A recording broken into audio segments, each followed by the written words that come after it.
कुरुवंश में वैमनस्य की खाई धीरे धीरे बढ़ती चली जा रही थी।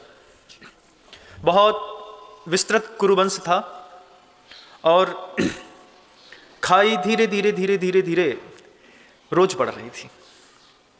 पाटने के प्रयास करने के लिए वासुदेव श्री कृष्ण निरंतर प्रयासरत रहते। वे कभी कौरवों के पास जाकर के कौरवों को समझाते, कभी वही कृष्ण पांडवों को संबोधित करते।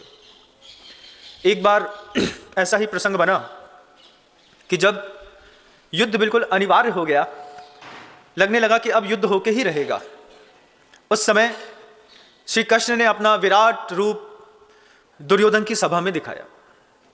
अपने उस विराट रूप को दिखा करके दुर्योधन को इस बात के लिए भावित करने की कोशिश करी कि तुम अभी भी वक्त है, इस चीज को समझ जाओ और हर युद्ध से विश्राम को प्राप्त करो। संसार में सिर्फ धन के लिए युद्ध होता है ऐसा नहीं है बंधु। युद्ध की कई श्रेणियां होती हैं, लेकिन प्रत्येक प्रकार की श्रेणियों का युद्ध कराने वाला व्यक्ति एक ही रहता है। ज्ञान का युद्ध होता है, वैभव का युद्ध होता है, धर्म का युद्ध होता है, संपत्ति का युद्ध होता है, वर्चस्व का युद्ध होता है। कितने प्रकार का युद्ध होता है संसार में, लेकिन सारे प्रकार के संसार में जितने भी युद्ध होते हैं वे सारे युद्ध का नियंता सिर्फ एक होता है। 4 प्रकार की कसाई, क्रोध, मान, माया और लोभ। ये 4 जीव के साथ लगी हुई ऐसी कसाएं हैं। इन कसाई से ज्ञान का युद्ध होता है। इसी कसाई के माध्यम से इस सृष्टि पर धन का युद्ध होता है। इसी कसाई के माध्यम से इस सृष्टि पर हिंसा होती है। ये वही आप देखें कि ये 4 कसाई क्या कमाल करती हैं। इन 4 कसायों का सहारा जब राग द्वेष और दे देता है, मोह अपनी शक्ति इसमें और डाल देता है, इसमें मिथ्यात्व चिपक करके इतना गाढ़ा बैठा होता है। ये मिथ्यात्व, राग, द्वेष, मोह और 4 कसाए दुनिया में जितने भी इस सृष्टि पर युद्ध हुए हैं, ये सारे के सारे युद्ध व्यक्ति के अंदर ज्ञान की परिभाषा को बदल देते हैं।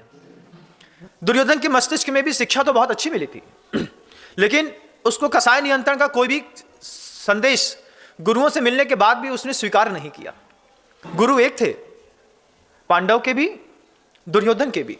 एक ही गुरुकुल में एक ही स्तर की शिक्षा मिलने के बावजूद पांडव के अंदर का कुछ ऐसा प्रचंड पुण्य था कि उनको गुरु की हर बात समझ में आती थी। बात तो दुर्योधन को भी समझ में आती थी, लेकिन मात्र शस्त्र की, शास्त्र की कोई भाषा दुर्योधन समझना नहीं चाहता था और वह बहुत मुश्किल से जीता जाता था। इसलिए उसका नाम भी दुर्योधन रखा गया कि युद्ध में भी जिसको बड़ी कठिनाई से जीता जाता हो, ऐसा दुर्योधन। कृष्ण दुर्योधन की सभा में गए और जाते के साथ पहले तो आत्मीय निवेदन किया। जब कोई सृष्टि पर बलशाली व्यक्ति मीठे शब्दों में बात करे तो उसके शब्दों की कीमत करनी चाहिए। कोई क्षुद्र व्यक्ति मीठे शब्दों में बात करे तो उसके शब्दों की हो सकता है कोई कीमत ना भी हो, लेकिन वे श्री हरि थे।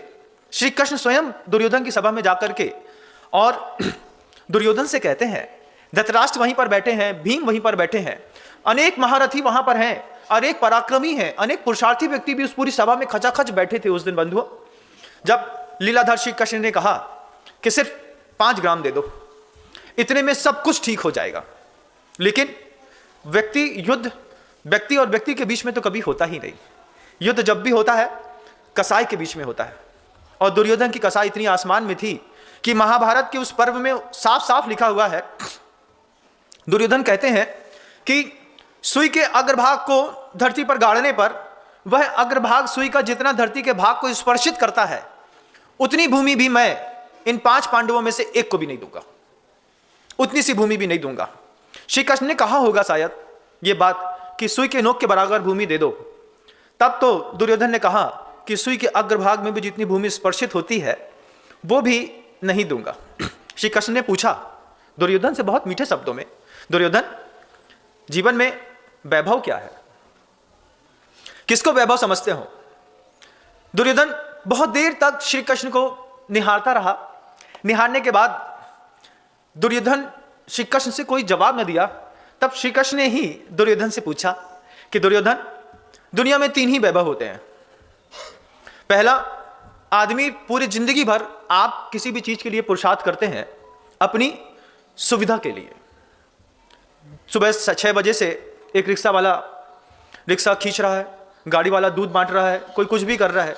दुनिया में बंबई के रेलवे स्टेशनों में जितनी भीड़ लगी है, जितने लोग हापाधापी में लगे हैं, बैग पकड़े हैं, सामान संभाले हैं, ये सुबह से शुरुआत करते हैं अपनी सुविधा के लिए, सलामती के लिए। दूसरा, पुरुषार्थ करता है आदमी या तो सुविधा के लिए या फिर हम सलामत रहें, या फिर तीसरी सदगति के लिए।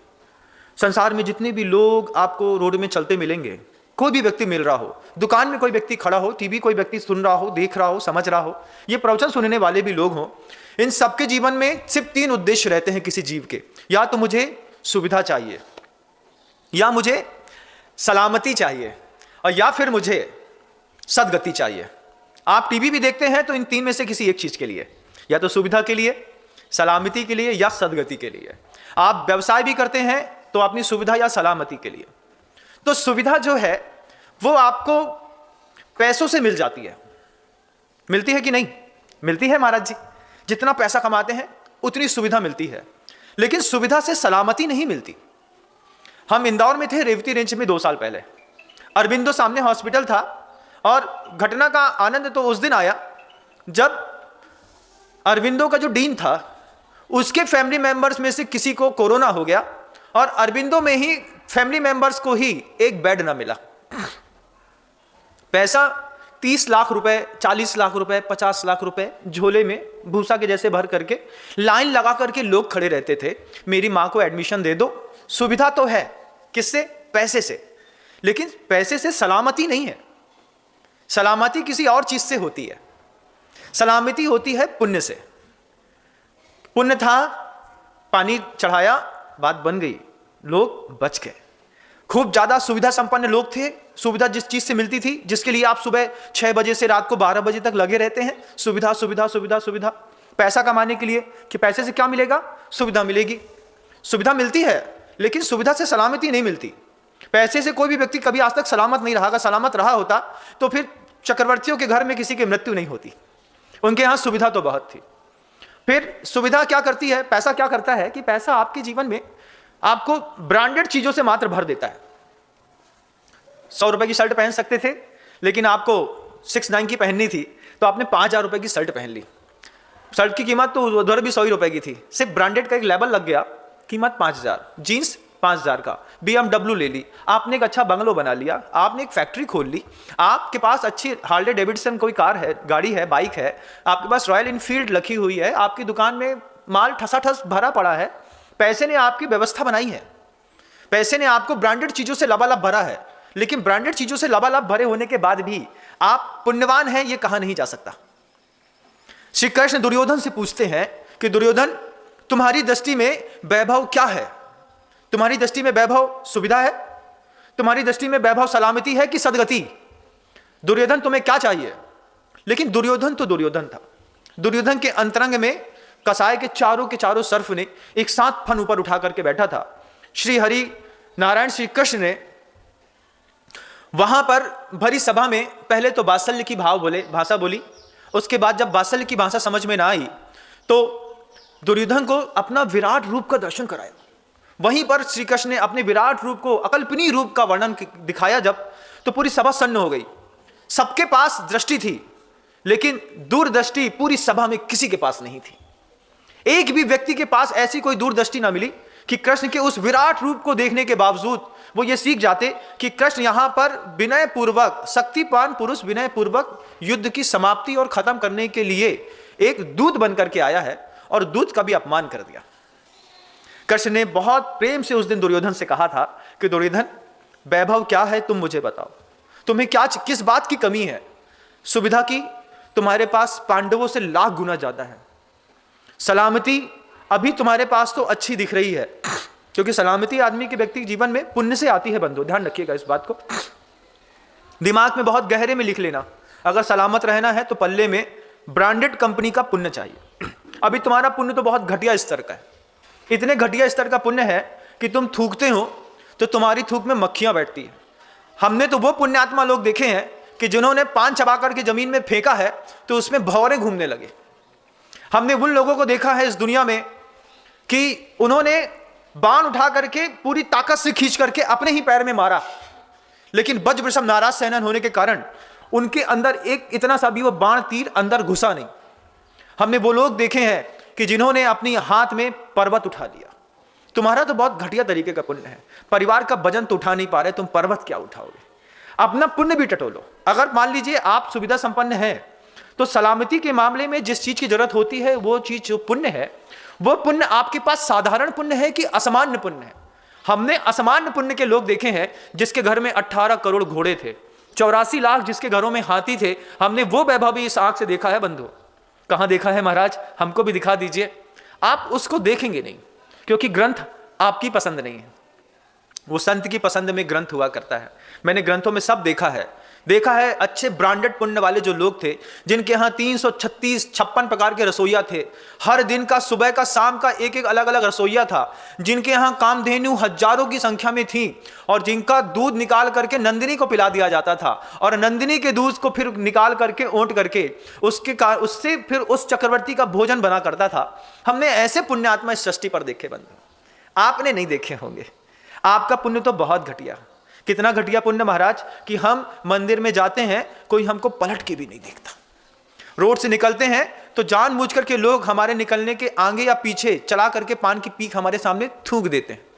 देख करके बहुत बुरा लगता होगा, होता है कि नहीं? होता है। कुछ लोगों का पुण्य इतना निकृष्ट है कि उनको देखने के साथ लोग थूक देते हैं, रोड पे थूक दिया, सामने वाले का मन खराब, भले आप करोड़पति हैं, इससे नहीं। संसार में के क्षेत्र में वैभव की परिभाषा जो भी होगी वो मुझे नहीं पता। संसार के क्षेत्र में वैभव की परिभाषा है कि आपके पास खूब अच्छा पैसा हो, अच्छी गाड़ी हो, आपके घर के अंदर बहुत अच्छी संपत्ति हो, सबका स्वास्थ्य अच्छा हो। आपके यहाँ वैभव का मतलब बस यही है। लेकिन अध्यात्म के क्षेत्र में वैभव की परिभाषा अलग है। अध्यात्म के क्षेत्र में वैभव की परिभाषा क्या है? स वैभव यह परोपभोग्यम, जो दूसरों के भोगने में आता हो, वैभव उसको कहते हैं बंधु। है तो वो आपके यहां, है तो वो आपके पास, लेकिन उसका उपयोग कोई दूसरा कर ले। ऐसा वैभव आपके घर में किस किस चीज का है आप बताइएगा। दुर्योधन से श्री कृष्ण कहते हैं कि दुर्योधन तुम्हारे पास क्या वैभव है? दुर्योधन बोलता है घमंड में आकर के, क्योंकि अंदर से दुर्योधन ना बोल करके 4 कसाई बोल रही थी। क्रोध हावी हो मस्तिष्क पे, मान हावी हो, माया हावी हो, लोभ हावी हो, तो व्यक्ति की भाषा कब बदल जाती है पता नहीं चलता। दुर्योधन की भाषा इतनी बदल गई थी कि दुर्योधन गिनाता है हस्तिनापुर का पूरा साम्राज्य का मालिक मैं हूं, यहां से लेकर के देवताओं तक में किसी में युद्ध करने की मुझसे सामर्थ्य नहीं है। मेरा बाहुबल देखो, मेरा सौंदर्य देखो, मेरी शक्ति देखो, मेरे पास वैभव देखो। ये सब कृष्ण देख करके मुस्कुराते रहे। जब देखा कृष्ण की ये व्यर्थ की चीजों को, पार्थिव चीजों को वैभव मान रहा है, तब श्री कृष्ण ने अपना एक विराट रूप दिखाया दुर्योधन को। दुर्योधन उस विराट रूप को देख करके भी, जब वो ऐसा वैभव था कृष्ण का, ऐसा वो विराट रूप था, उस विराट रूप को एक बार कृष्ण ने और दिखाया युद्ध के समय अर्जुन को। अर्जुन तो श्री कृष्ण का एक बार उस विराट रूप को देख करके मोहित हो गया और जो जो कृष्ण ने कहा वो मान लिया। लेकिन दुर्योधन की कसाई इतनी तेज थी, अंदर का राग द्वेष का परिणाम इतना तेज था, उसका मोह मिथ्यात्व इतना तेज था कि इतने विराट वैभव को देखने के बावजूद दुर्योधन न माना। और जब विराट वैभव को समेट करके कृष्ण वहां से वापस चले गए तो दुर्योधन बस इतना ही कहा, छलिया था, छल करके माया दिखा करके चला गया। ये दुर्योधन ने नहीं बोला, दुर्योधन के अंदर बैठी हुई उस कसाई ने बोला। वो कसाई वहां चलती रही। श्री कृष्ण ने बहुत शालीनता से पूछा था कि सब वैभव, यह वैभव स परोपभोग्यम, जो पर के भोगने के लिए तुम्हारे पास है उस वैभव की बात करो। दुर्योधन के पास जवाब नहीं था। कृष्ण ने उसको बहुत प्रेम से समझाया। उस दिन कृष्ण ने कहा, दुर्योधन देखो तुम्हारे पास ज्ञान है, उस ज्ञान के वैभव से दूसरों को सुखी करो। तुम्हारे पास धन है, तुम धन से दूसरों को सुखी करो। तुम्हारे पास जमीन है, इस जमीन में अखिल ब्रह्मांड विश्व तुम्हारे हाथ में है, इसमें से सिर्फ 5 ग्राम चाहिए, सिर्फ 5 गांव। उन छोटे छोटे 5 गांव में मैं 5 पांडवों को स्थापित करके उनको संतुष्ट कर दूंगा, तुम मान जाओ। माना नहीं दुर्योधन। वो कहता, सुई की नोक की अग्रभाग को जितना भूमि स्पर्शित करती है उतनी भूमि भी इन 5 को तो नहीं देने वाला, सब मैं खाऊंगा। सुन लिया श्री कृष्ण ने, बड़ा अच्छा मुस्कुराए थे उस दिन, खूब मुस्कुराते रहे बहुत देर तक। जब किसी की बहुत तेज अनहोनी होती है तो शक्तिमान पुरुष उसको डांटते नहीं है, उसके सामने धीरे से मुस्कुरा के चले जाते हैं। अब तुम नहीं मानोगे, ठीक है कोई बात नहीं, वो चले जाते हैं। शक्तिशाली व्यक्ति का मुस्कुराना भी बड़ा खतरनाक होता है बंधु। कई बार शक्ति संपन्न लोग जब मुस्कुराते हैं तो उस मुस्कुराहट के पीछे आने वाले तूफान को आदमी देख नहीं पाता कि अभी तो मुस्कुरा रहे हैं, लेकिन इनकी मुस्कुराहट के बाद जब ये तूफान लाएंगे, उस तूफान से हम पूरे बह जाएंगे। श्री कृष्ण ने पूछा दुर्योधन से कि दुर्योधन, किसको वैभव समझते हो? आंख का वैभव तुम्हारे पास है क्या? वहां धृतराष्ट्र जिनके पास नेत्र नहीं है, अन्य मतों के अनुसार जैसा चलता है, गांधारी ने अन्य मतों के अनुसार आंख में पट्टी बांध के रखी है, नेत्र है लेकिन मोह की पट्टी आंख में बंधी है, वो नहीं देखते हैं तो मैं भी नहीं देखूंगी। ये आंख का वैभव नहीं है। दुर्योधन से श्री कृष्ण ने कहा था आंख का वैभव क्या है, पूछा, दुर्योधन के पास जवाब ना मिला। बड़ी विचार करके दुर्योधन ने कहा आंख का वैभव है कि हम बिना किसी गड्ढे में गिरे यहां से वहां तक जा सके। और यह बात भगवती आराधनाकार ने भी कही। भगवती आराधनाकार ने भी कही, चक्षुष दंशनस्य सारो सप्पादि दोष परिहरणम चक्षु होदि निरर्थम दत्थूण बिले पणंतस्य। आंख का उपयोग क्या है सृष्टि पर? आंख का उपयोग है चक्षुष दंशनस्य सारो सप्पादि दोष परिहरणम। मार्ग में चल रहे हैं, सामने से अजगर निकल रहा है, एक सांप निकल रहा है, बीच में गड्ढा पड़ा है, तो चक्षुष दंशनस्य, चक्षु से देखने का, सारो सप्पादि दोष परिहरणम, सर्प के ऊपर पैर न पड़े, गड्ढे में हम गिर न जाएं। ये तो आपका आंख का बिल्कुल सामान्य वैभव है। असामान्य वैभव क्या है कि हम अपनी आंख से किसी अंधे को इस पूरी दुनिया से पार लगा दें। आंख का वैभव आपका ठीक है, आप अपनी आंख से यहां से वहां पहुंचते हैं, अच्छी बात है, लेकिन आंख का वो वैभव नहीं है। ये तो आंख का उपयोग है जो आप करते हैं। आंख का वैभव क्या है कि आंख हमारी है और हम किसी अंधे को रास्ता पार करा दें, किसी व्यक्ति को यहां से वहां पहुंचा दें, किसी को हम सुविधा संपन्न बना दें। ये हमारी आंख का वैभव, हमारे ज्ञान का वैभव। हमारे ज्ञान के वैभव ये नहीं कि हम ग्रंथ को पढ़ करके खुद बड़े बन जाएं और संतुष्ट हो जाएं। ज्ञान का वैभव तो गुरुओं ने दिया कि केवल ज्ञान को प्राप्त करने के लिए जो लालायित थे और जिनके पास सर्वज्ञता स्थापित हो चुकी थी, उसके बाद भी उन्होंने देशना दी। शब्द का वैभव हमारे अंदर तो है, लेकिन हम तुमको दे देते हैं। अंतर्मूर्त खेल खेल लेते, बैठ जाते, केवल ज्ञान हो जाता, लेकिन नियति को यह मंजूर न था। उन्होंने वर्ष पृथक तक निरंतर जाकर के तीर्थ के उद्धार के लिए देशना दी। देशना देने के बाद षष्ठी पे वैभव बढ़ाया, शब्द का, ज्ञान का, ब्रह्म का, वात्सल्य का, अनुकंपा का। यह वैभव दुर्योधन को भी सिखाया, लेकिन दुर्योधन हार गया। दुर्योधन को 4 कसाय परेशान करती रही। उन 4 कसाय के कारण व्यक्ति जो है संसार में 5 पाप करता है बंधु। पल्ले में मिथ्यात्व बंधा हो, राग द्वेष बंधा हो, मोह बंधा हो, साथ में 4 कसाय बंधी हो, तो सबसे पहले व्यक्ति हिंसा करता है। दुर्योधन हिंसा पे उतारू हो गया। श्री कृष्ण ने पूछा दुर्योधन से कि दुर्योधन, आंख का वैभव यहां से वहां जाने तक। कृष्ण कहते हैं नहीं, आंख का वैभव यहां से वहां तक, दूसरों को ले जाने तक, दूसरों को पहुंचा देंगे तब आंख का वैभव। धन का वैभव सुविधा नहीं, धन के वैभव से संस्कृति का निर्माण आप कर तो सकते हैं, लेकिन आपका मन नहीं करता, आप करना भी नहीं चाहते, क्योंकि सुविधा संपन्न होना अलग बात बंधु। सलामती सुविधा से नहीं होती, सलामती पुण्य से होती है। और पुण्य में भी आपको अपनी जिंदगी में ब्रांडेड पुण्य चाहिए। अभी तो बहुत सामान्य हल्के स्तर का पुण्य है कि सुबह शाम भोजन मिल जाता है, निद्रा आ जाती है, पहनने को एक जोड़ी कपड़ा मिल जाता है, 2-4 लोग मिलकर के थोड़ा बहुत पूछ लेते हैं। यह कोई पुण्य नहीं है। पुण्य तो कुछ ऐसा हो कि आप रोड से निकल रहे हो तो अगल बगल की दुकान वाले आपको देख करके खड़े हो जाएं। पुण्य क्या है? ऐसा पुण्य है क्या आपके पास? कोई ऐसा व्यक्ति है इस सृष्टि पर कि वो रोड से निकले तो दुकानदार धीरे से बोले, दादा जय जिनेंद्र, दादा पधारो, दादा बैठो? ऐसा किसी का पुण्य देखा? नहीं देखा। अगर किसी के पास ज्ञान हो तो ऐसा पुण्य भी एकत्रित कर लेते हैं। हमने देखे ऐसे लोग हमने अपने घर में देखे। एक थे डॉक्टर पीसी सिंघई जैन। वो क्या थे कि कार्डियोलॉजिस्ट, एमडी, सर्जन थे जबलपुर के एल्गिन हॉस्पिटल पे। वहां से वो फ्री होकर के आए और अपने रिटायरमेंट का टाइम था तो उन्होंने अपना ट्रांसफर सेंट्रल गवर्नमेंट के दूसरे हॉस्पिटल पे करा लिया। कार्डियोलॉजिस्ट थे। दिन भर उनके पास कार्डियक पेशेंट की लाइन लगी रहती थी। वे व्यक्ति शाम को 7 बजे अपनी डिस्पेंसरी में जाकर के बैठ जाते और 7 बजे से उनका दरबार शुरू होता। दुनिया भर का कोई भी पेशेंट आए, 7 बजे से लेकर के 9 बजे तक वो उसको फ्री ऑफ कॉस्ट चेक करते, उनके पास सामने वाले की सामर्थ्य देखते, अगर दिखता कि ये व्यक्ति गरीब है तो अपने यहाँ से उठा करके दवाई देते, एमआर को फोन करते, एमआर से दवाई बुलाते और उसको देते। वो इतने धीरे धीरे धीरे प्रसिद्ध होते चले गए कि वो व्यक्ति अपनी डिस्पेंसरी से उठ करके जब तक घर जाता था, बीच में वॉकिंग डिस्टेंस था, मतलब अप्रॉक्सीमेट मान लीजिए 500 मीटर की दूरी थी घर से डिस्पेंसरी के बीच में। उस डिस्पेंसरी से घर से जाने के बीच में जितने भी लोग थे वो रोड में उनको देख करके खड़े हो जाते थे, हाथ जोड़ करके, दादा जय जिनेंद्र, दादा जय जिनेंद्र, दादा जय जिनेंद्र। वो सबका जय जिनेंद्र स्वीकार करते करते धीरे से घर पहुंच जाते। और वो व्यक्ति सुबह 9 बजे मंदिर में भी मिलता, पूजा करते हुए, पुजारी बन करके।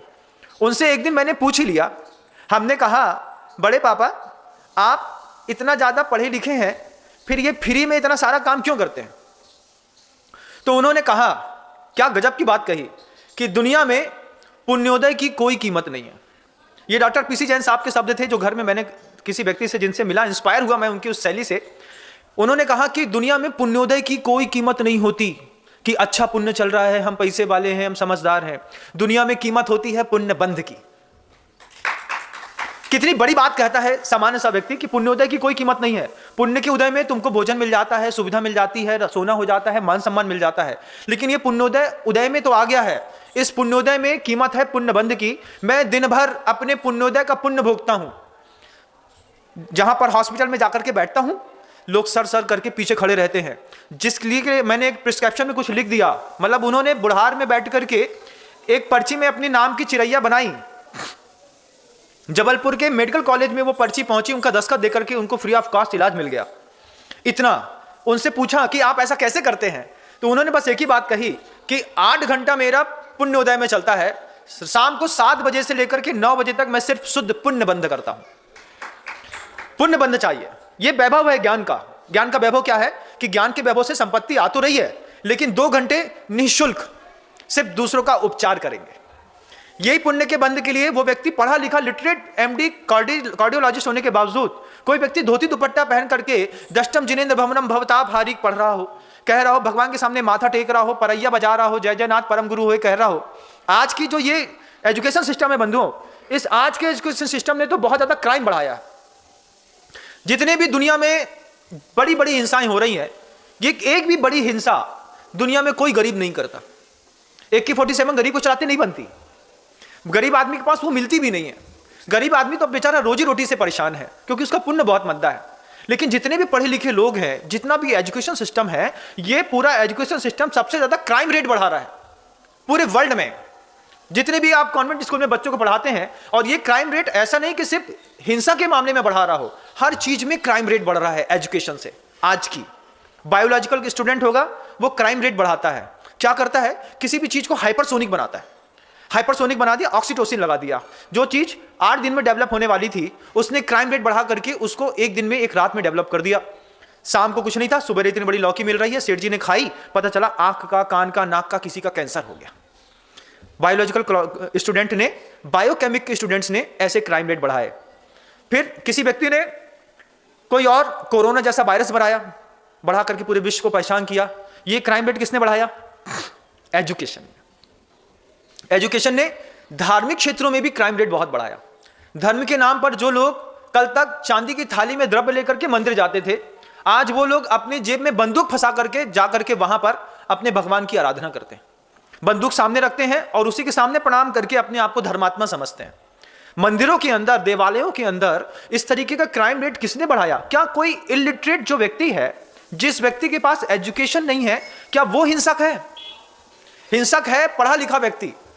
और इस जमाने में भी और उस जमाने में भी, जब महाभारत का समय था, उस समय भी दुर्योधन पढ़ा लिखा था।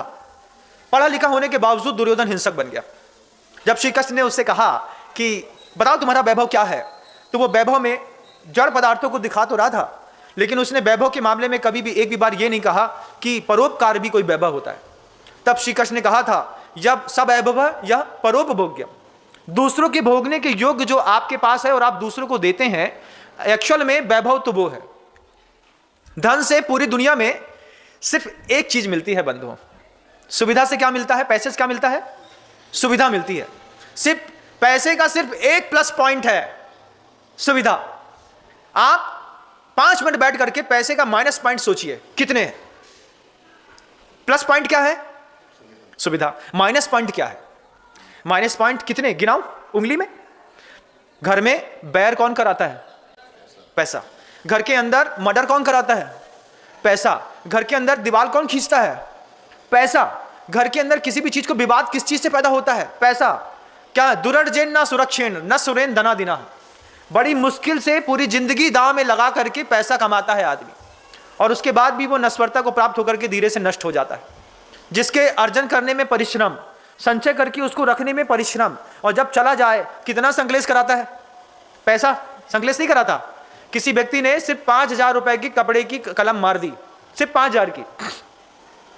उसके बाद वो आपकी दुकान में निरंतर आकर के रोज कपड़ा लेता है नगद में। आप उसको हर बार नगद में कपड़ा भी देते हैं, किराना भी देते हैं, सामान भी देते हैं, लेकिन आपके दिमाग के अंदर वो 5,000 क्या बार बार उस आदमी को देख करके नहीं बोलता? बोलता है क्या? तुमने हमारे 5,000 दबा के रखे हैं। अब वो था तो 5,000 रुपए, वो आपको सुविधा देता किसी और को दे रहा है, लेकिन आपके मन के अंदर संकलेश कितना पैदा करता है? पैसे का आउटपुट प्लस पॉइंट में सिर्फ एक है, सुविधा देना। पैसे का निगेटिव चीजें कितनी है एक बार आप सोचिएगा। बलात्कार होते हैं तो पैसे के कारण, परिग्रह इकट्ठा होता है तो पैसे के कारण, हिंसा होती है तो पैसे के कारण, झूठ बोला जाता है तो पैसे के कारण, मायाचारी आदमी करता है तो पैसे के कारण, पाप का बंद करता है पैसे के कारण। हर चीज के पीछे तुमको गर्त में ले जाने के लिए वो पैसा कितना सहयोगी है। ये सहयोग कर रहा था दुर्योधन को। पांडव शांत बैठे थे दूर में, इस बात को सोच करके कि मैंने ऐसे महापुरुष को मध्यस्थता के लिए रखा है कि उनकी मध्यस्थता सर्वमान्य है, वो जो कहेंगे हम मान लेंगे। आपने अपने जीवन में, जब आपके जीवन में पैसा हर क्षेत्र में हावी है, मध्यस्थता करने के लिए क्या कभी किसी गुरु को रखा है? मेरी हिंसा में और मेरे जीवन में और मेरी जीवन में होने वाली हिंसा के बीच में मेरा गुरु मध्यस्थता करा दे, मेरी मायाचारी और मेरे बीच में मेरा गुरु मध्यस्थ हो जाए, मेरे लोभ और हमारे के बीच में मेरे गुरु थोड़े मध्यस्थता करा दें, मेरी चोरी के, मेरे झूठ, मेरी हिंसा, मेरा कुशील, मेरे परिग्रह के बीच में कोई तो एक मध्यस्थता कराने वाला हो कि इसमें हिंसा का पाप तुमको न लगे। एक भी कृष्ण नहीं है बंधुओं जीवन में। कितनी आश्चर्य की बात है। वैभव के नाम पर शून्य है आप लोग।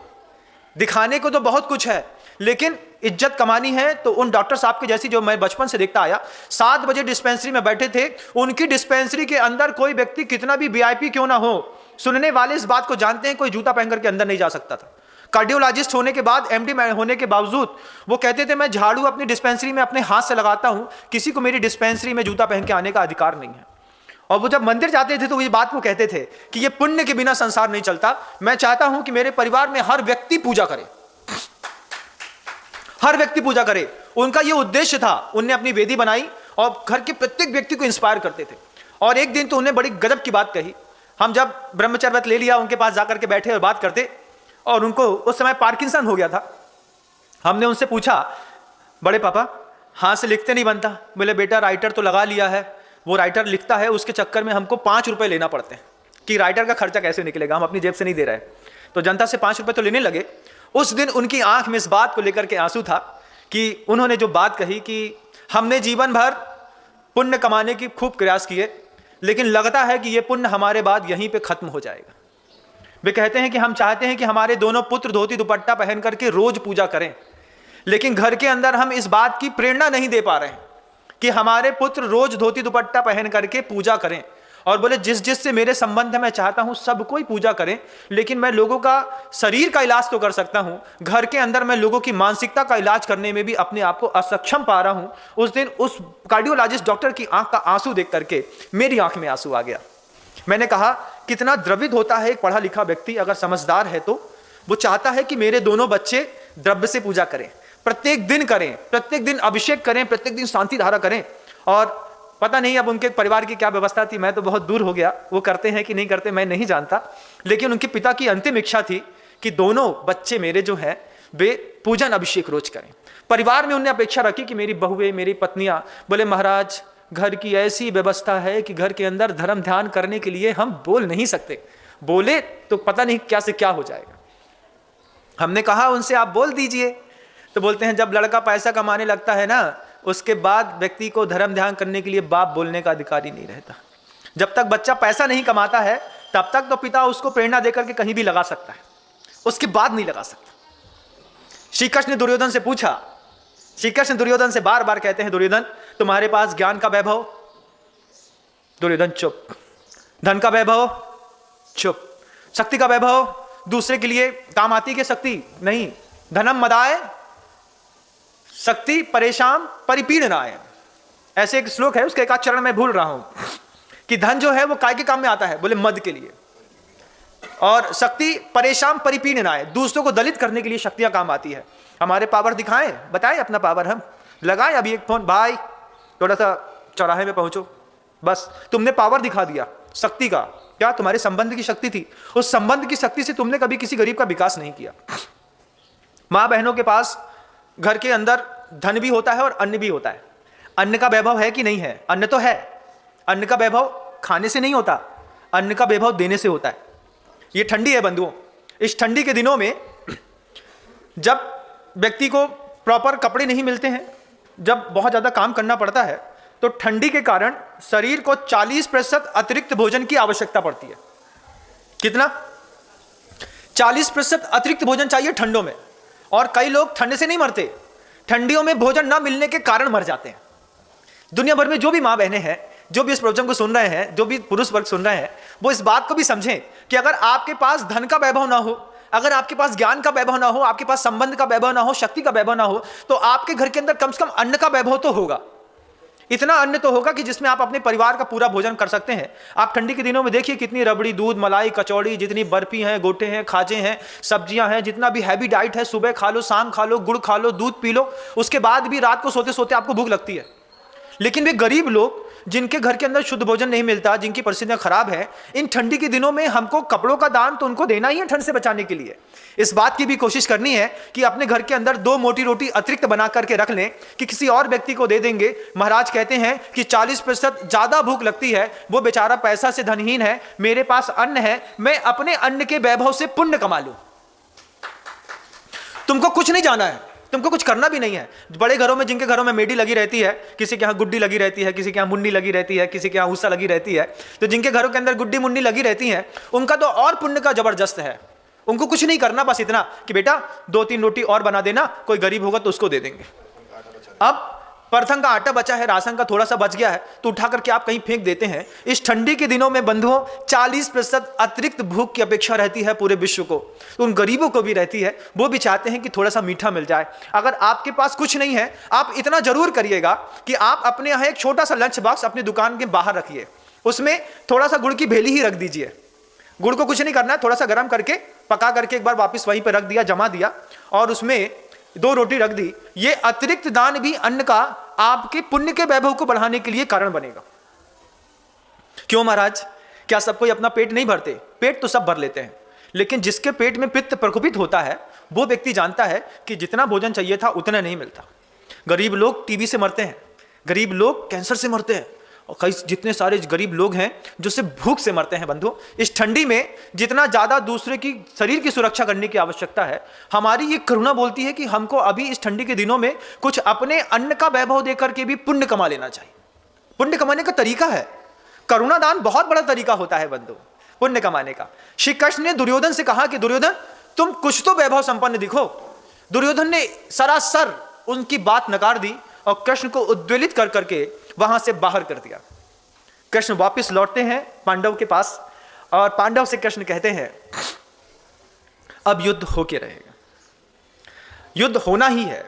और वो रश्मि रथी की वो पंक्तियां मुझे इतनी पसंद आती हैं, जिसमें रामधारी सिंह दिनकर साहब ने वो बात कही कि बरसों तक वन में घूम घूम, क्या बरसों तक वन में घूम घूम बाधा विघ्नों को चूम चूम, सह धूप घाम पानी पत्थर, पांडव आए कुछ और निखर। बरसों तक वन में घूम घूम बाधा विघ्नों को चूम चूम, सह धूप घाम पानी पत्थर, पांडव आए कुछ और निखर। सौभाग्य न सब दिन सोता है, देखें आगे क्या होता है। मैत्री की राह बताने को, सबको सुमार्ग पर लाने को, दुर्योधन को समझाने को, भीषण विध्वंस बचाने को भगवान हस्तिनापुर आए, पांडव का संदेशा लाए। 2 न्याय अगर तो आधा दो, उसमें भी यदि बाधा हो तो दे दो केवल 5 ग्राम, रखो अपनी धरती तमाम, हम वही खुशी से खाएंगे परिजन पर असी ना उठाएंगे। दुर्योधन वह भी दे न सका, आशीष समाज का ले न सका, उल्टा हरि को साधने चला, जो था असाध बांधने चला। जब नास मनुज पर छाता है, पहले विवेक मर जाता है। जब नास मनुज पर छाता है, पहले विवेक मर जाता है। हरि ने भीषण हुंकार किया, अपना स्वरूप विस्तार किया, डगमग डगमग दिग्गज डोले, भगवान कुपित होकर बोले, जंजीर बढ़ाकर बांध मुझे, हाँ हाँ दुर्योधन साध मुझे, हाँ हाँ दुर्योधन साध मुझे। यह देख अटल मुझ में लय है, यह देख विश्व मुझ में लय है, मुझ में विलीन झंकार सकल, मुझ में लय है संसार सकल, अमृत फूलता है मुझ में, संहार झूलता है मुझ में, पड़ जाती मेरी दृष्टि जिधर, हंसने लगती है सृष्टि उधर। बांधने मुझे तू आया है, जंजीर बड़ी क्या लाया है, यदि मुझे बांधना चाहे मन, पहले तू बांध अनंत गगन, जो शून्य को साध न सकता है, वह मुझे बांध कब सकता है। बहुत प्रेम से कृष्ण ने दुर्योधन को समझाया। फिर दुर्योधन को बोलते हुए कृष्ण बोल के चले गए कि हित वचन तूने नहीं माना। क्या नहीं माना? हित वचन तूने नहीं माना, मैत्री का मूल्य न पहचाना, तो ले मैं भी अब जाता हूं, अंतिम संकल्प सुनाता हूं, याचना नहीं अब रण होगा। अगर तुमने थोड़ा अन्न का दान दिया तो ठीक बात, अगर नहीं दिया तो फिर याचना नहीं अब रण होगा। जीवन जय या की मरण होगा, टकराएंगे नक्षत्र निकर, बरसेगी भू पर वन्य पकड़, फर शेष नाग का डोलेगा, विकराल काल मुख खोलेगा। दुर्योधन रण ऐसा होगा फिर कभी नहीं जैसा होगा। कृष्ण ने कहा था कि तुम अभी मान जाओ, हम आपसे भी कहना चाहते हैं कि अभी तुम मान जाओ, भाई को कुछ दे करके संतुष्ट करो। कृष्ण ने दुर्योधन से कहा, दुर्योधन रण ऐसा होगा फिर कभी नहीं जैसा होगा। भाई पर भाई टूटेंगे, विस्बाण बूढ़ से छूटेंगे, वायल श्रृंगार सुख लूटेंगे, सौभाग्य मनुष्य के फूटेंगे। आखिर तू भूसाई होगा, हिंसा का परदाई होगा। थी सभा सन्न सब लोग पड़े, चुप थे या बेहोश खड़े, केवल दो नर ना अघाते थे, सौम्य विनम्र सुख पाते थे। केवल दो नर ना अघाते थे। ये कथा पढ़ करके हम और सौम्य सागर जी महाराज को हमेशा सुख मिलता था। हम बार बार एक ही चीज कहते थे कि देखो कृष्ण कितने अच्छे से समझा रहा है दुर्योधन को कि अगर रण ऐसा होगा, कैसा होगा कि भाई पर भाई टूटेंगे, विस्बाण बूंद के छूटेंगे, वायल श्रृंगार सुख लूटेंगे। जब इतने लोग कटे मरे पड़े होंगे कि जानवर आकर के खा करके वायल श्रृंगार सुख लूटेंगे, सौभाग्य मनुज के फूटेंगे। किसके कारण? दुर्योधन के कारण नहीं, दुर्योधन के अंदर बैठी वो चार कसाई, क्रोध, मान, माया, लोभ। कितनी बार कृष्ण ने कहा कि ये चार कसाई को थोड़ा मद्दा कर ले, थोड़ा सा दे दे बस हो गया, थोड़ा लोभ छोड़ दे। लेकिन मिथ्यात्व, राग द्वेष इतना उच्चतम बैठ गया था दुर्योधन का। वो दुर्योधन, वो कहानी, वो महाभारत उस सृष्टि पर खत्म हो गई। वो दुर्योधन, वो कहानी, वो महाभारत, वो कृष्ण, वो पांडव दुनिया से चले गए बंधुओं, लेकिन कहानी खत्म नहीं हुई। महाभारत खत्म तो हो गई, लेकिन महाभारत की कहानी अभी खत्म नहीं हुई। अब हर घर के अंदर इस तरीके के 100-100 दुर्योधन, 100-100 कौरव इस घर में आज भी पैदा होते। आज भी पूरी दुनिया में घर के अंदर क्रोध, मान, माया, लोभ का तांडव तुम पड़ोसी के साथ करते तो चल जाता, तुम अपने भाई के साथ करते हो यह अपराध है। तुम कंपटीशन करते, क्रोध करते पड़ोसी के साथ, हम तुमको क्षमा कर देते, लेकिन तुमने कंपटीशन किया अपने भाई के साथ। छोटे भाई और बड़े भाई के बीच में बंटवारा हुआ और चला करके बड़े भाई ने दुकान में वही सामान रखा जिसको छोटा भाई बेचता था। ये क्या किया? क्रोध के कारण उसको हम बर्बाद करके रहेंगे। दोनों बर्बाद हो रहे हैं धीरे धीरे। क्रोध क्या करता है? धंधा मार देता है। आचार्य जी हमेशा कहते हैं क्रोध किसी भी कारण से किया गया हो, क्रोध का अंतिम परिणाम तो बुरा ही होता है। किसी भी कारण से करो, किसी भी कारण से क्रोध करो, अंतिम परिणाम हमेशा बुरा होता है। तो आप, वो महाभारत उस समय कुरुवंश की खत्म हो गई, लेकिन अभी इस वंश में आज भी पूरी दुनिया में हर घर के अंदर एक महाभारत चल रही बंधु। भाई भाई के पीछे पड़ा है, पिता पुत्र के पीछे पड़ा है, पत्नी पति के पीछे पड़ी है, कोई ना कोई आपस में ही पीछे पड़े हैं। मुट्ठी भर में पूरी दुनिया के 800 करोड़ लोगों में से आपको सिर्फ 5 लोगों से कंप्रोमाइज करना है, और आप 5 लोगों के बीच में कंपटीशन कर रहे हैं। 5 लोगों के बीच में आप कंपैरिजन कर रहे हैं। 5 लोगों के बीच में एक चीज चाहिए, कंप्रोमाइज। पिताजी से कंप्रोमाइज, पत्नी से कंप्रोमाइज, बच्चे से, भाई से कंप्रोमाइज। बच्चे भाई से, पिता पत्नी से, 5-7 लोगों के बीच में रहना है। दुख में सुख में वही लोग काम आने हैं, सोच सुतक उन्हीं के बीच में लगनी है, उन्हीं के बीच में खेलना कूदना है। उसी के रहने और नहीं रहने से तुम्हारे अंदर हर्ष और विषाद होता है, और उसी के लिए तुम कोर्ट में केस लगाने चले गए। भाई ने जमीन हड़प ली है, कितनी? बोले कुछ नहीं, बस 8 फुट। अब केस चल रहा है 30 साल से। दोनों भाई और बेटा दोनों भाई खड़े रहते हैं, वे दो मर गए, नॉमिनी बना के चले गए, अब उनका बच्चा लड़ रहा है, वे मर जाएंगे, फिर एक और नॉमिनी बना करके जाएंगे, बोलेंगे अब हम तो लड़ चुके 10 फुट के चक्कर में बेटा, अब तुम लड़ना, खबरदार अगर तुमने केस नहीं लड़ा तो हमारी आत्मा शांत नहीं होगी। इस तरह की क्रोध की शिक्षा घर के अंदर, एजुकेशन सिस्टम घर का देखिए कितना पवित्र है आपका, आप बच्चों को लड़ना सिखा रहे हैं। अरे सोच लो, इस बात का संकल्प कर लो कि अगर लेबर कोर्ट से कोई चीज नहीं सुधरी तो हाई कोर्ट में जाकर के हम किसी भी चीज की अपील नहीं करेंगे। क्यों महाराज? अरे हाई कोर्ट में जाने के बाद तो वैसे भी तुम्हारी जिंदगी में वो चीज नहीं मिलनी है। दुनिया में कोई भी पोजीशन सॉल्व करनी है तो आप डीजे कोर्ट से करा लीजिए, बहुत अच्छी बात है, लेकिन आपने डीजे कोर्ट से सॉल्व करा करके हाई कोर्ट में गए, एक बार आपने अपनी अपील लगा दी, बहुत अच्छा किया। आप पहली पेशी कब आएगी पता? 2.5 साल बाद, दूसरी पेशी आएगी 3 साल बाद, फिर एक पेशी आएगी गलती से 9 महीने बाद, फिर मिलेगी एक 18 महीने बाद। इतने दिन में तो तुम्हारी टटिया बंध जाएगी। तुम धीरे से बोलोगे भैया राम नाम सत्य, राम नाम, कक्का मर गए, अभी जमीन तो उधरी रखी है। कौरव पांडवों के बीच में भी जमीन के बीच में युद्ध हुआ था, लेकिन कन्या तो, ये जमीन जो है उसको कन्या भी कहते हैं, गौ भी कहते हैं, माँ भी कहते हैं, ये हमेशा से कुंवारी रही बंधु। तभी तो भारत में एक अछूता क्षेत्र रखा जिसका नाम रखा गया कन्याकुमारी। उस धरती पर कन्याकुमारी पे दुनिया के कई लोगों ने साम्राज्य स्थापित करने की कोशिश की, लेकिन साम्राज्य स्थापित नहीं कर पाए। वहां पर किसी का अस्तित्व बचा नहीं। कितने भी बड़े चक्रवर्ती आए, दुनिया वैसी, धरती वैसी की वैसी पड़ी रही। 1000 बार हल चला लो, लेकिन एक बार की बारिश से वो अपने आप को फिर से समेट करके सबको, बड़े बड़े चक्रवर्तियों को, भामाशाह को, तीर्थंकरों को, कितने भी जो लोग होते हैं, तीर्थंकर तो मैं गलत बोल गया, तीर्थंकर तो वो होते हैं जो एक बार आते हैं तो फिर निकल ही जाते हैं, लेकिन बहुत सारे कितने दुनिया में ऐसे बल्लम रहे हैं लोग, कौरव पांडवों को आप देख लीजिएगा, वे लोग धरती के अंदर दबे मिलते हैं। जितने बड़े गुंडई है आज गुंडागर्दी करते हैं धरती को लेकर के, सब धरती के अंदर एक दिन दबे मिलोगे। किसी की नहीं चलती, सुविधा से, पैसे से सिर्फ सुविधा मिल सकती है, लेकिन पुण्य से सलामती मिलती है। और पुण्य कभी भी पैसे से नहीं बढ़ता बंधुओं, पैसे के वैभव से बढ़ता है, और वैभव वो है परोपभोग्य। आपके पास पैसा है, क्षेत्र से वापस लौटे तो जेब में सिर्फ उतना बचा जितना आपके घर जाने के लिए हो, बाकी यहीं छोड़ जाएं, यहां किसी और के काम आएगा। लेकिन घर के अंदर पहुंचने के बाद तो आपको उससे वही टोस्ट खरीदना है, ब्रेड खरीदना है, बिस्किट खरीदनी है, फालतू की चीजों में खरीदना है। तो पैसे का वैभव बढ़ाइए। लोग अपने पैसे का वैभव बढ़ाते हैं, तब जाकर के षष्ठी पर इतने बड़े बड़े विशालतम जिन मंदिर दिखाई देते हैं। जब ज्ञान का वैभव बढ़ाते हैं लोग, तब जाकर के नालंदा जैसा विश्वविद्यालय दिखाई देता है। जब लोग व्यक्ति अपनी शक्ति का वैभव बढ़ाते हैं, जब एक सामूहिक कर्तव्य करने के साथ आप देखिए कि वहां पर किस तरीके से अयोध्या में राम मंदिर बन रहा है, एक सामूहिक कला एकता बलम का भी तो कोई सूत्र है कि नहीं है। अपना ज्ञान का वैभव, ज्ञान है तो उसका वैभव फैलाइए, उसके प्रकाश से पूरी दुनिया को प्रकाशित करिए। कृष्ण ने कहा दुर्योधन से कि दुर्योधन, रण अब ऐसा होगा फिर कभी नहीं जैसा होगा। दुर्योधन बिल्कुल भी नहीं माना। उस षष्ठी की वो महाभारत तो खत्म हो गई, लेकिन उस महाभारत का डेमो आज भी हम अपने घर के अंदर कर रहे हैं। घर के अंदर 4 भाई हैं, उन 4 भाइयों में से एक भाई ने 3 भाई का पूरा हिस्सा हड़प लिया, वही दुर्योधन है। आज नहीं तो कल काल कवलित होगा और उसके मरने पर पूरे परिवार के लोग हर्ष मनाएंगे। कितने सारे ऐसे लोग हैं, आप आंख बंद करके एक बार आत्ममंथन करके देखिएगा बंधुओं कि घर में कितने लोग ऐसे हैं जो आपके मरने के लिए भगवान की पास जाकर के प्रार्थना करते हैं। जे बब्बा कब मरे, जे पापा कब मरे, मेरा भाई कब मरेगा, उसके बाद मैं इस मकान में अपना हक जताऊंगा। अगर आपके धन के वैभव से लोग आपके मरने के लिए प्रार्थना करने लगे हैं तो यह समझिएगा कि आप ही उस कुरुवंश के अभिनव दुर्योधन हैं।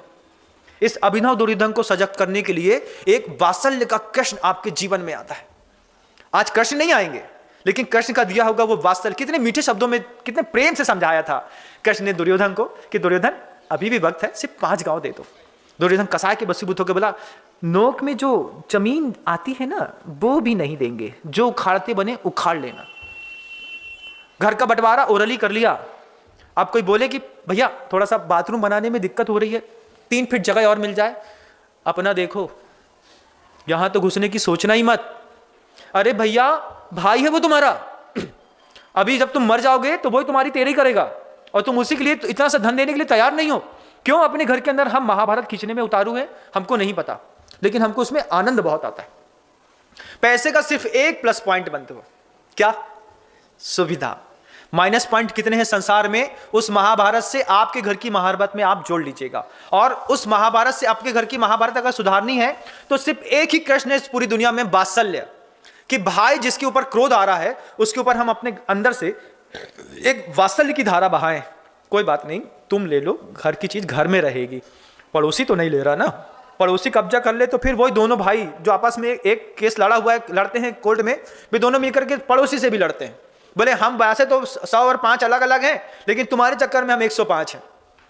लेकिन संकलेश कितना है सृष्टि पर, है कि नहीं? आप लोग के घर में तो नहीं होगा, जैनों के घर में तो बड़े धर्मात्मा लोग रहते हैं, बिल्कुल अहिंसक, शुद्ध अहिंसक, रोज जाते हैं मंदिर में पूजा करते हैं। महाराज हम तो भाई को बहुत प्यार करते हैं, जान दे सकते हैं उसके लिए। किसकी? अपनी? किसी और की महाराज, अपनी तो ना हो पाएगी। क्यों नहीं हो पाएगी भाई? क्यों? भाई है वो तुम्हारा, एक ही माँ के गर्भ से पले पड़े पुसे हो, एक ही माँ का दुग्धपान किया है, एक ही माँ की छाया के नीचे संस्कारित हुए हो, फिर इतना फर्क कैसे आ रहा है तुम्हारे उसके जीवन में? महाराज कोई तो दुर्योधन की पोजीशन निभाएगा ना? हाँ निभाएगा। आप ही ने ठेका लिया है क्या? है तुम ही लोगों ने सब ऐसा करने का ठेका ले लिया। सोचो घर के अंदर कितनी महाभारत ऐसी हैं, विध्वंसकारी हैं, आज भी हम लिखते हैं और रोज लिखने के लिए उतारू रहते हैं। बात्सल्य को उठा करके खुट्टी में ऐसे टांग दिया जाता है, और 4 कसाय क्रोध मान माया लोभ 5 प्रकार के पाप कराने के लिए प्रत्येक समय प्रेरणा देती है। प्रत्येक समय तुम्हारा क्रोध हिंसा कराने के लिए तुमको अपने आप प्रेरणा देता है। इस हिंसा को कंट्रोल करने के लिए एकमात्र साधन है कि हम सुबह सुबह उठ करके भगवान के नाम का स्मरण करते, मंदिर में जाकर के पारिवारिक सामूहिक पूजन करते। जिनके घर के अंदर महाभारत का तांडव हो रहा है, वे लोग रविवार के दिन सामूहिक एक शांति विधान का नियम बस ले लें। अपने मंदिर जी में रविवार के दिन हम एक शांति विधान करेंगे, 1-1.5 घंटे में खत्म हो जाता है। किस लिए करना है? पारिवारिक सामंजस्य बनाने के लिए भी धर्म ध्यान जरूरी है महाराज। वो पारिवारिक सामंजस्य बनाने के लिए आपके अंदर की वो चेतना जागृत ही नहीं होती।